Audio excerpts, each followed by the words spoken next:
Okay, we are live. So I will just wait a minute to allow for people to move from one presentation to another. In any case, the presentation is being recorded and you will have the opportunity to watch it again in the next 3 months.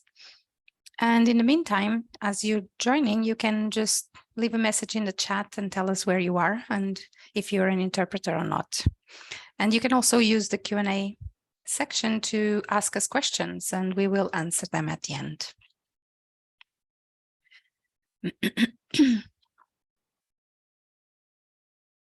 So with me today is Marta and Magdalena, and they are both interpreters, Polish interpreters. My name is Helena Almazri, and I am the founder of the PSI Online, and I'm a Portuguese interpreter.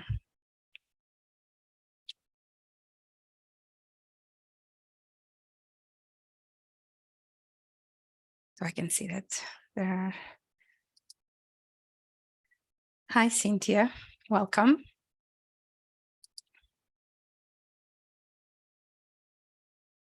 You can message to everyone or the panelists, it's up to you.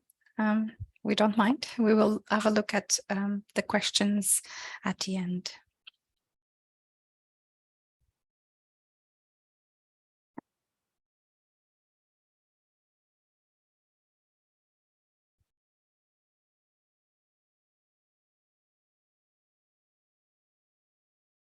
The awkward minute while we wait for everyone to join. Hi, Emma, joining from London, and I'm not an interpreter. Welcome. You're gonna find out about interpreting soon if you don't know much yet. Okay, I think we can start.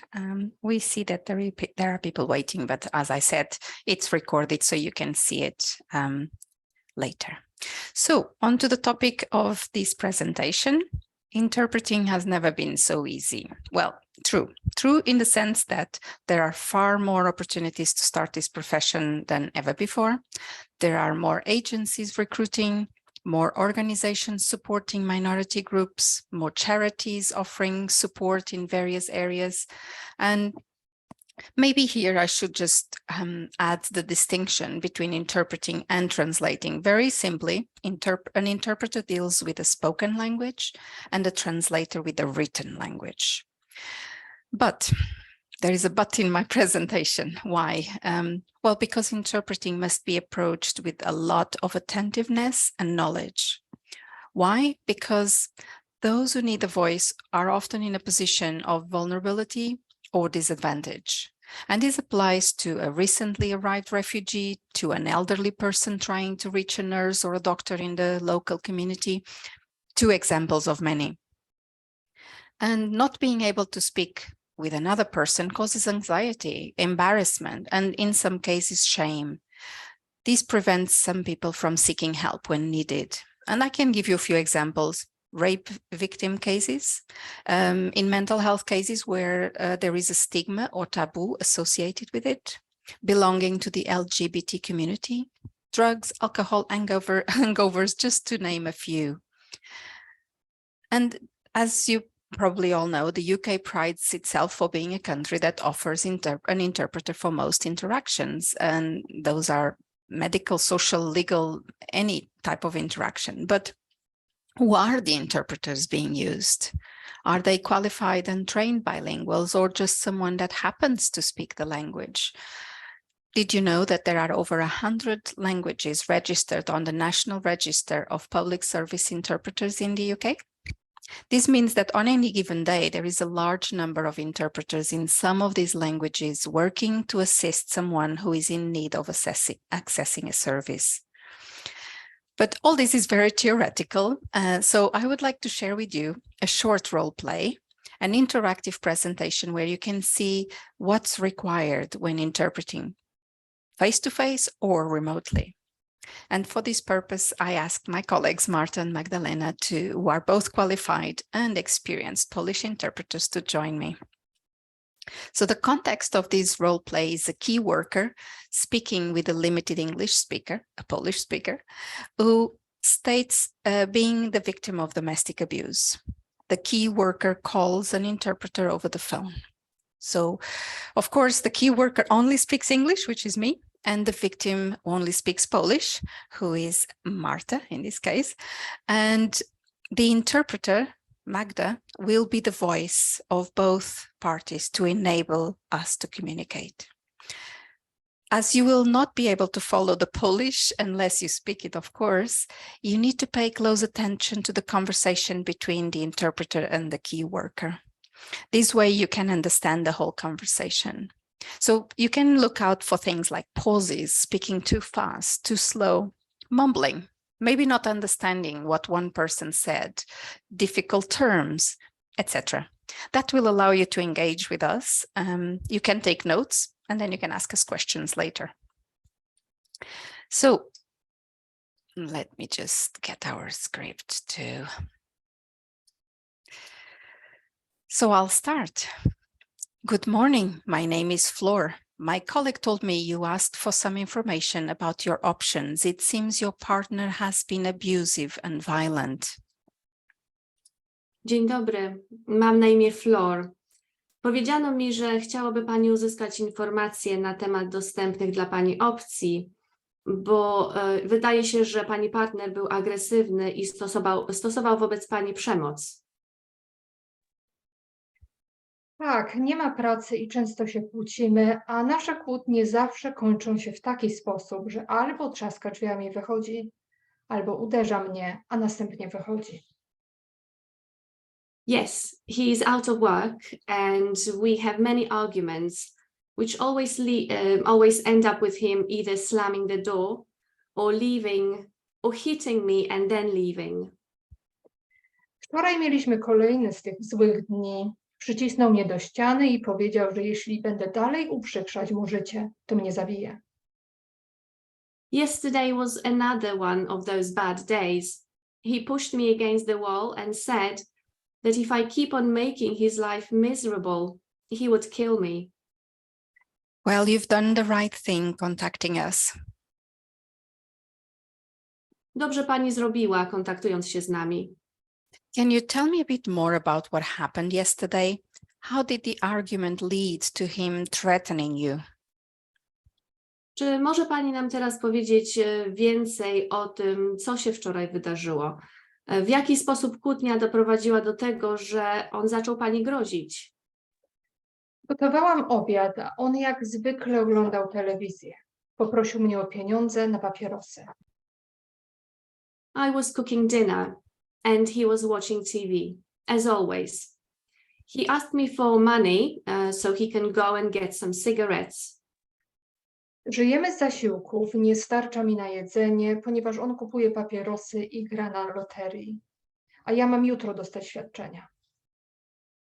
Since we have been on benefits, I cannot afford to buy enough food because he buys cigarettes and plays the lottery.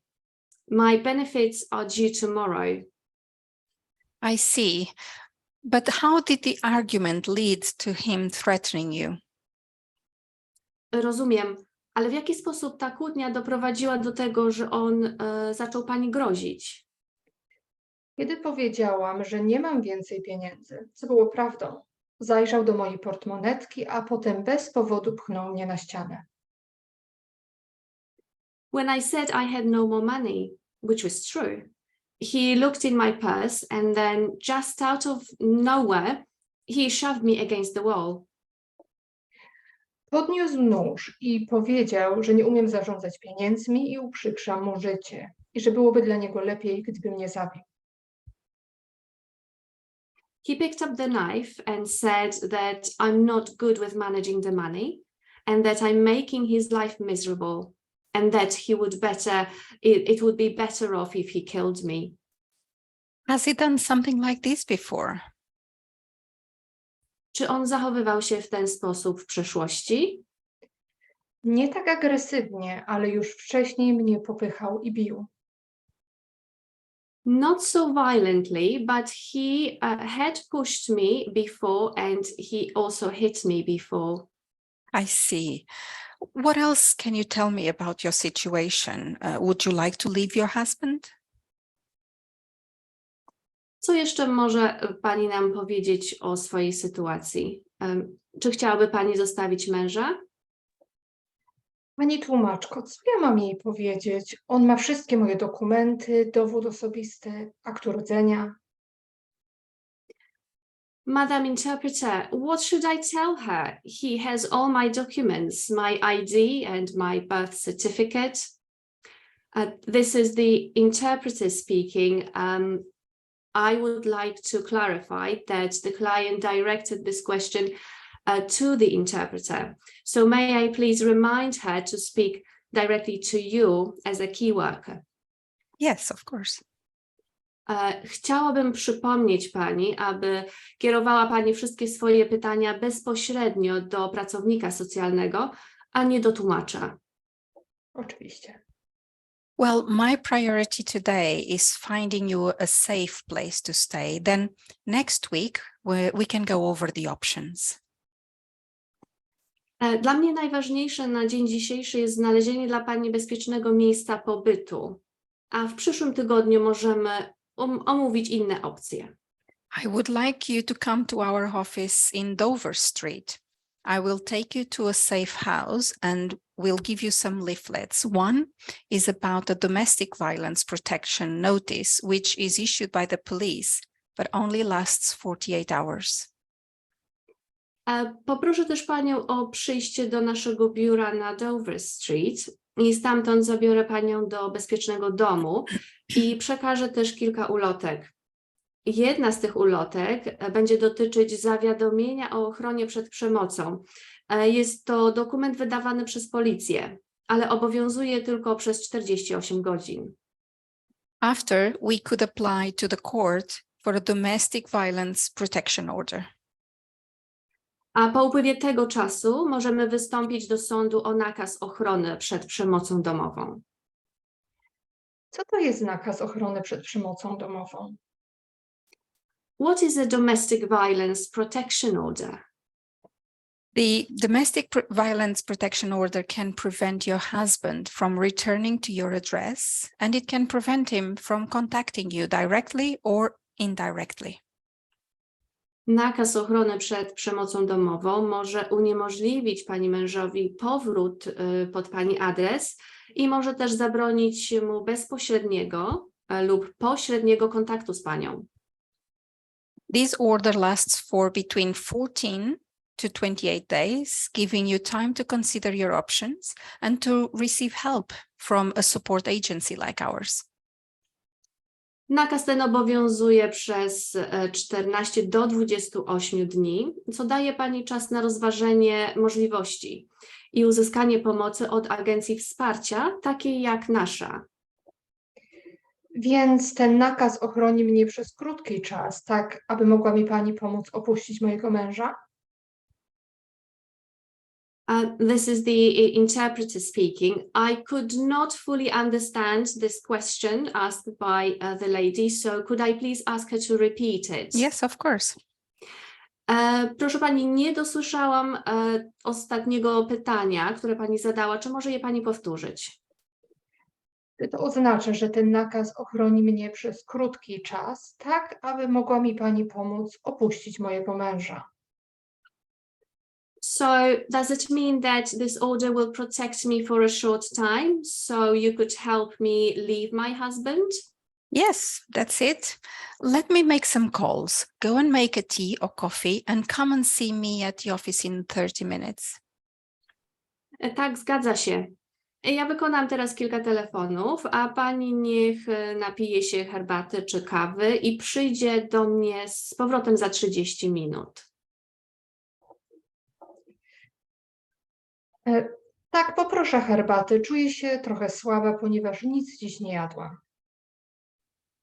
Yes, tea will be lovely. I'm feeling a bit weak as I had nothing to eat today. Well, in that case, go and eat something and come over with a change of clothes. W takim razie proszę iść coś zjeść i wrócić z ubraniami na zmianę. Dziękuję bardzo za Pani pomoc. Czuję się teraz dużo lepiej. Do zobaczenia. Thank you so much for your help. I feel much better now. See you soon. Okay, that's the end of our role play. So there is a huge difference between the interpreting provided by a professional impartial interpreter and a novice interpreter. The conversation with a professional interpreter flows effectively and the parties achieve to communicate effortlessly. So I would like to ask Marta a question. If this was a real life assignment, where would a novice interpreter or would a novice interpreter be able to cope with the type of assignment? Well, assuming they're linguistically capable, educated, then perhaps they don't have problems with regular words as such. However, the terminology involved, the speed, the sheer speed and the volume of speech, and this frequent switching between the languages, I would imagine would be a challenge. And then there are additional challenges. So there is the client asking for advice, speaking directly to the interpreter, perhaps trying to, they feel that friends, we come from the same country, we speak the same language, we may share experiences. So there will be that natural way of the way the client would approach an interpreter and try to ask them for advice, for favors, perhaps to withhold information, and so on. So speaking two languages, as I always tell my students, it's not enough. The same way most of us have two hands, but we're not professional pianists. Yes, we can have a little go and play for fun, but we wouldn't have a concert. Yes. And Magdalena, what would you say to someone who's at this precise moment thinking of becoming an interpreter?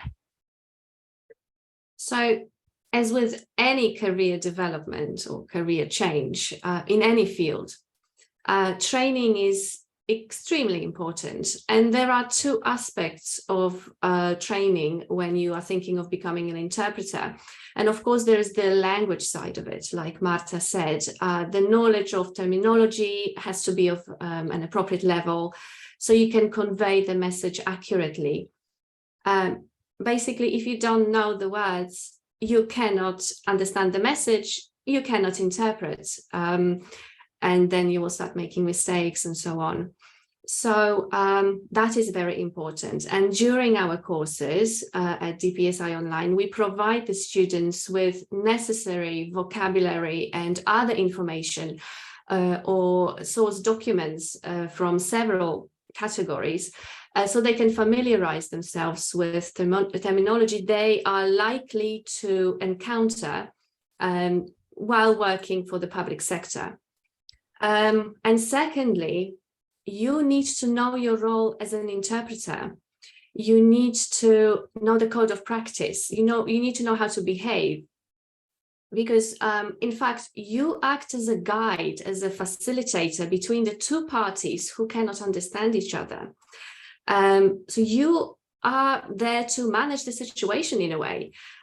You need to be confident in your role. You need to know how to behave and how to react.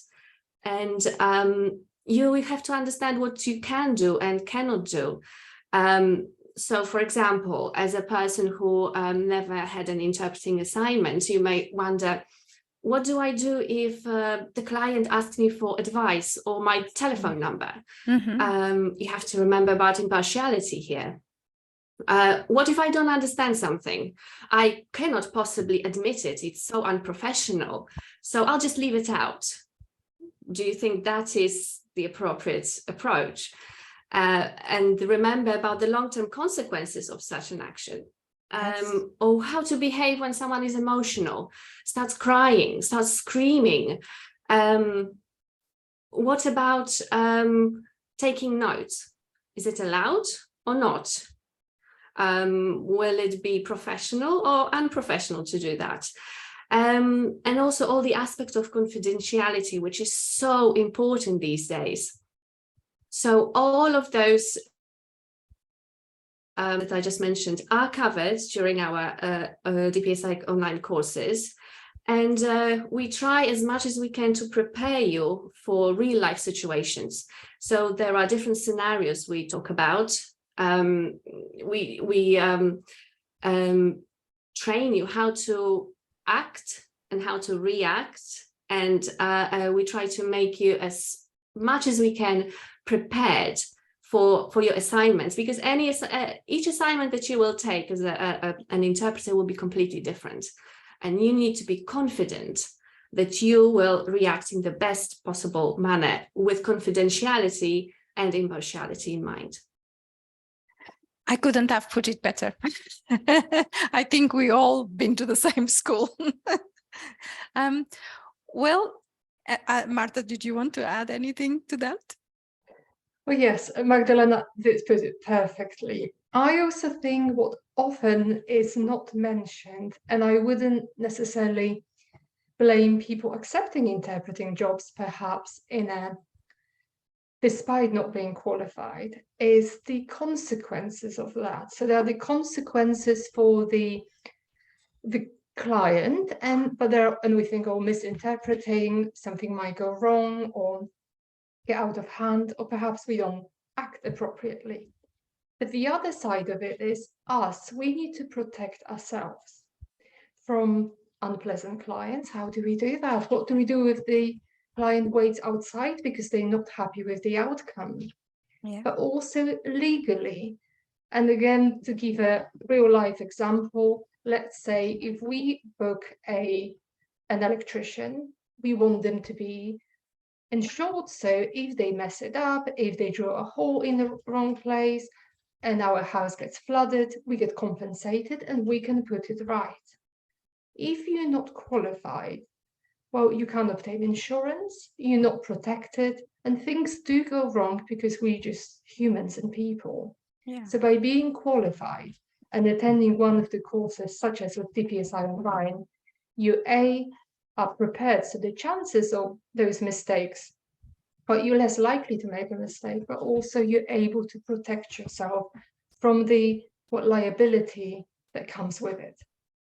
Yes, because it's so much easier to learn with the mistakes of others, and we have all been there. So as someone who has studied and has learned and has experienced issues, we are in the very best position to help others to not make so many. So in conclusion, helping is easy. We cut here, we patch there, and we add a bit more information and try to balance the probabilities to achieve some sort of good result in the end. The danger of helping is that we are meddling in what we think people need. It's only our assumption, not really what people said they want. So being faithful to the message requires respect for the voice of others. It requires knowledge of the setting and, like we have mentioned, extensive knowledge of terminology. Being professional and, above all, impartial is challenging. Impartiality is a difficult concept to convey. It means to treat both parties equally and fairly without bias. It means we don't take sides, we don't discriminate. It means that our personal beliefs and opinions do not affect or interfere with our work. Easy said than done. And as we all like to feel, because we all like to feel that we are helping somebody. But without the knowledge of ethics and the implications and consequences of our actions, it's very difficult to see why we're so keen to teach impartiality in interpreting. I think we also hear that in this brief presentation that interpreting requires more than being bilingual. It's a profession dedicated to constant learning, to improve existing skills, and to acquire self-knowledge in many diverse topics. And this is why at DPSI Online, our courses include a language tutor and or assessor, like Marta or Magda for Polish language. Other students will have a tutor in their language. This ensures interpreters are using the correct equivalents, they learn how to research, and continue to work autonomously once they have achieved their qualification. So I just wanted to share with you very quickly a list of courses that you can consider And I think you can see it now. Yes, I think you can. So I put there the first 3 courses are for community and public service interpreting. Level 3 is a beginner course, but it's where you learn how to interpret and the challenges of interpreting and how to learn skills like intervention, appropriate interventions, and ethics. And then you progress to a level 6 course, which is a public service interpreting course, and you can choose to interpret in either a legal field or a medical field, so hence the law and health.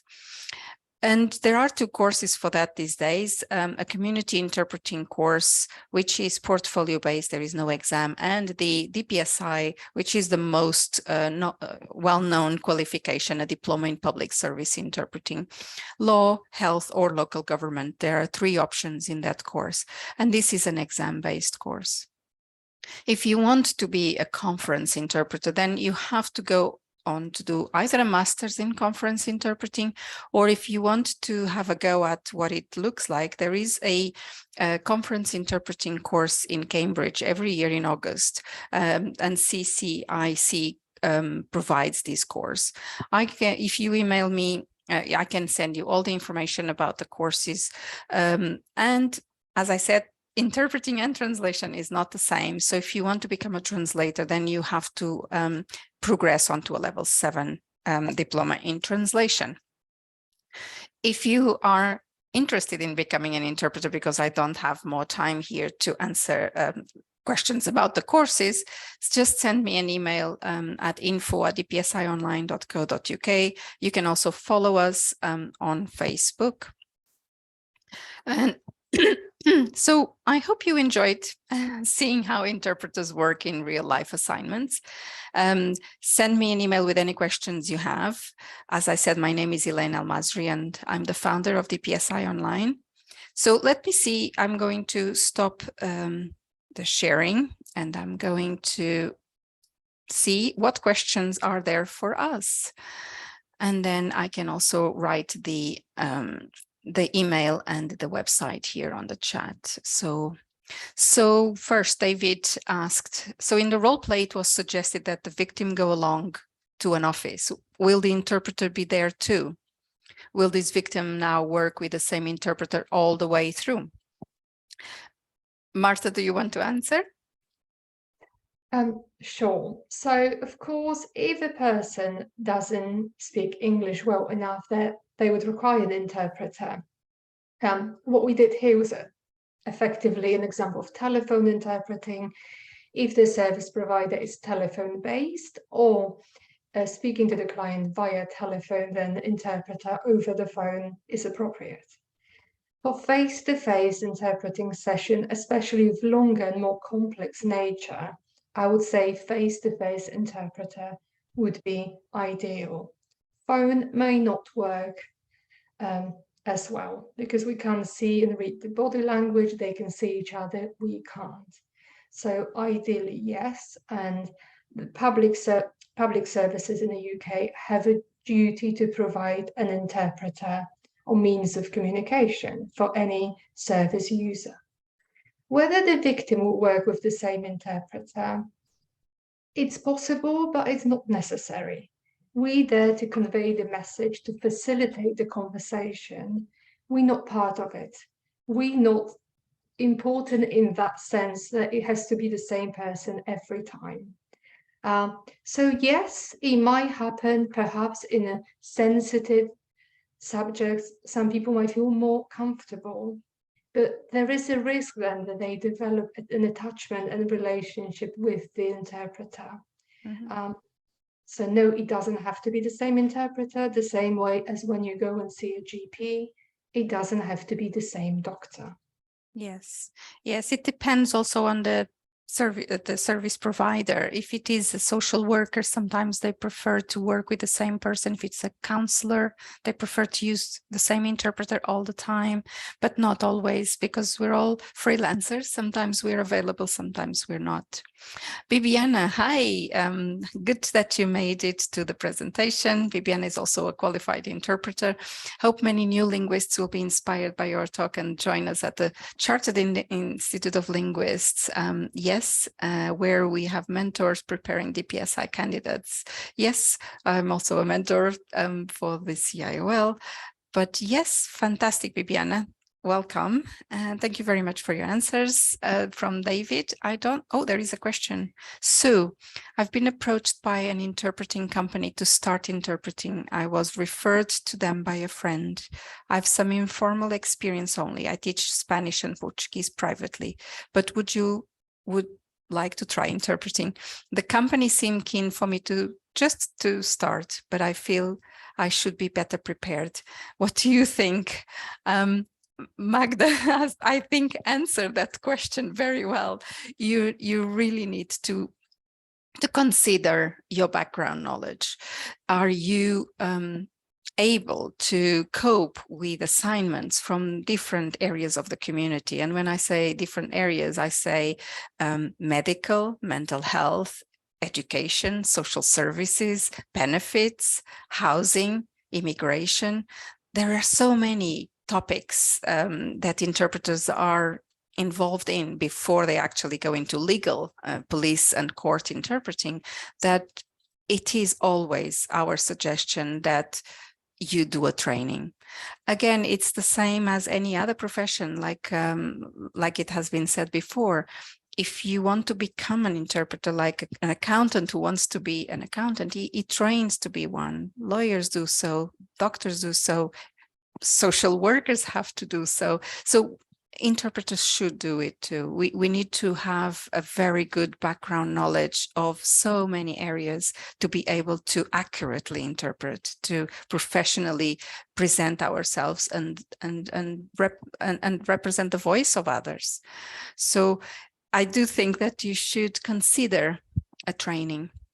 Even if your language skills are very good, I think that there is a chance that some of the techniques of interpreting are not there. And those are what you learn with a tutor, with a course, and with practice. Does that answer your question, Sue? I hope it does.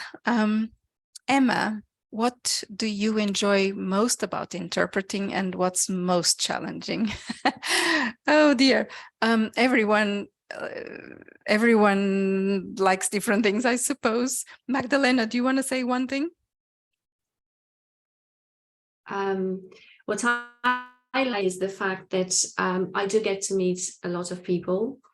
I like it that every day is different.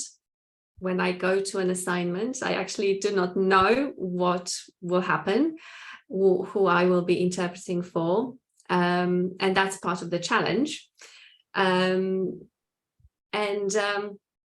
get to know a lot of information about different areas of public sector, for example, that I wouldn't otherwise have a chance to know. I wouldn't know anything about, for example, how the housing application works, what happens when you go to a doctor, behind the scenes kind of information that you have access to as an interpreter. And that is very interesting for me. And the challenges, yes, as I said many times probably by now, every assignment is different. Yeah. You don't know who you will be interpreting for and what will be the emotional state of that person. Yeah. Whether they will be speaking so fast that you cannot really, they don't take a break. You are lost in that. How do you manage? Mm-hmm. It can be very stressful.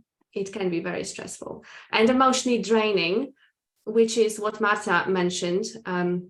You need to know how to protect yourself against emotional vicarious trauma. Mm-hmm. Just like nurses or doctors, yes, we as well are exposed to a lot of vulnerability among Mhm. the people we help. Marta, one thing you enjoy most about interpreting? Oh, I think, yes, so I would say both a challenge and enjoyment at the same time. So I was thinking, as apologies guys for the noise, I've got a kitten in the room. Yes. What Magda was saying, I think, so for me, a challenge both, and the most pleasant part that comes within the challenge is the new things that you learn. You Yes. never know it all. And I think Mhm. that's kind of goes back to Susan's question. So for example, you don't get complacent. And recently I had a session which challenged me because it's not a subject that comes up frequently or I am too familiar with, which was a young person going through a gender reassignment. The way to speak, in English, for example, you can say they, and that covers the gender. Well, I can't. It's an inflective language. I have to find the creative ways or do research to speak in an appropriate way. The terminology that was unknown to me. So yes, it's challenging, but it's rewarding. Yeah, it's to me the same is getting to an appointment, not knowing much, and then dealing with it in a most appropriate way, in a very professional way, which again, as I said, we need to learn these techniques to be able to deal with them, asking for clarification, for repetition, to be able to pass the message across accurately. This is, I think, what we do as trainers is really to convey that responsibility that an interpreter has. So I hope that answered your question, Emma. Marta, could you give an average of fees between 10 and 15 per hour, the average salary? Well, that is going to be very difficult to answer because it depends on where you work, with who you work. If you work with an agency that pays very little, that's what you're going to get. If you work with organizations that you deal with in a manner where they accept your rates, then you're going to be paid the amount you ask for. If you work with the police, the London Metropolitan Police, they have their rates, but if you work with other police forces, they may have a contract with an agency. And if you are working with that agency, you have to rely on what they pay or negotiate your rates. So it's not a very easy question to answer, but it will be up to each individual interpreter to choose their clients carefully, I would say, to be able to be rewarded for the training that they did, for the experience that they have. And like the saying says, you get what you pay for. So, and David, thank you. Silva, just saying hello, nice to attend your session. Hi, Silva. I'm an interpreter who's now a teacher and one of the assessors for the PSI Online. Yes, it is. Yes, you are. And I can vouch for this course. Thank you. The well-designed course prepares students very well for the exam. Well, I didn't pay you, Silva, for that, but thank you very much for the comment. Okay, so Marta, it's the average of agencies in London. How can you work with organizations? There are many. There are many organizations that support asylum seekers. There are organizations that do humanitarian work. There are organizations that provide private interpreters in business dealings in other areas, not just public service. So the problem is starting, and where do you start? And once you start and you get to know what you can do as a self-employed interpreter, you then have to choose where you want to work. If you want work in the community, you can also find a job even as a staff interpreter at one of the councils or one organization that may provide in bilingual advocacy to their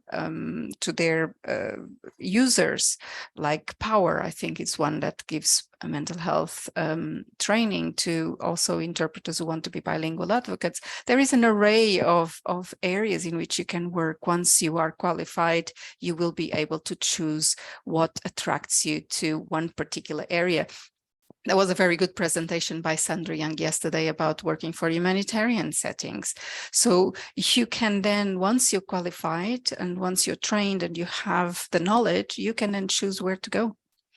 The world is your oyster, but we advocate training very much because it gives you this confidence. Even if you're put in a situation where you've never been before, you will know what to do. You will know how to deal with it.